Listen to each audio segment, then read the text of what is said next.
জবাব দাও রাজ্য সরকার, দায়িত্ব নাও আমাদের। এই দাবি সমাজের কিছু শিক্ষক শিক্ষিকার, যাদের নাম পরিচয় থাকলেও রাতারাতি খোয়া গিয়েছে পেশা, সামাজিক পরিচয়। কারা এরা, কি তাদের পরিচয়? সুপ্রিম নির্দেশে তারা যে হারিয়েছেন চাকরি, এক ধাক্কায় চাকরি গিয়েছে 25,752 জনের।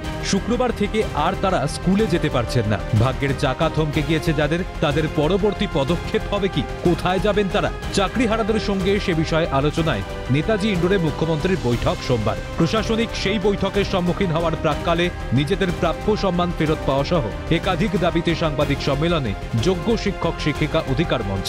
দাবি যোগ্য অযোগ্যদের পৃথকীকরণ চাই। 3 তারিখে জাজমেন্ট আমরা পদদলিত, তাই সুরাহা না মিললে বিধানসভার নির্বাচন শিক্ষকদের লাশের ওপর দিয়েই করতে হবে, হুঁশিয়ারি যোগ্য শিক্ষক শিক্ষিকা অধিকার মঞ্চের।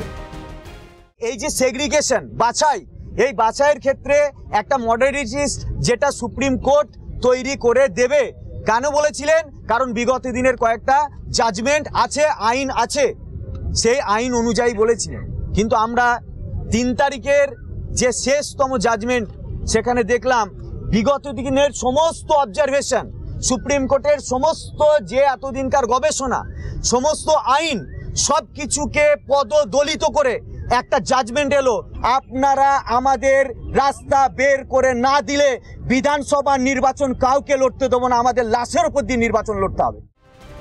তাই দাবি পূরণের বার্তা সশরীরে মুখ্যমন্ত্রীর দরবারে পৌঁছে দেওয়ার সুবর্ণ সুযোগ হাতছাড়া করতে নারাজ চাকরিহারা শিক্ষক শিক্ষিকা। কিন্তু এই দাবি জানানোর দলে যেন একজনও অযোগ্য শিক্ষক শিক্ষিকা না থাকে তা নিশ্চিত করতে হবে সরকারকে। পাশাপাশি সুরাহা না মেলা পর্যন্ত চালু রাখতে হবে বেতন, দৃপ্ত কণ্ঠে জানালেন চাকরিহারা শিক্ষক।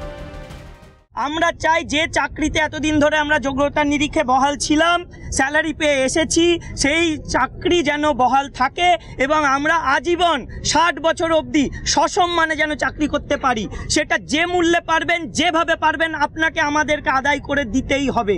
তারপরেও যদি একজন অযোগ্যকে আমরা চিহ্নিত করতে পারি ওই মিটিংয়ের ভেতর, আমরা ওখানেই ঝামেলা শুরু করব এবং ওই মিটিং আমরা বয়কট করব।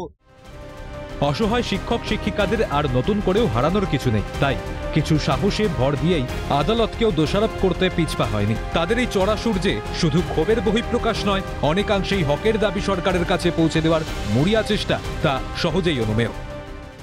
আজকে 2014 সালের আপার প্রাইমারি পরীক্ষা, তার মিরর ইমেজ সুরক্ষিত থাকে এসএসসি সার্ভারে। আর কোন জাদু বলে 2016 সালের এসএলএসটি পরীক্ষার মিরর ইমেজ এসএসসি সার্ভারে থাকে না?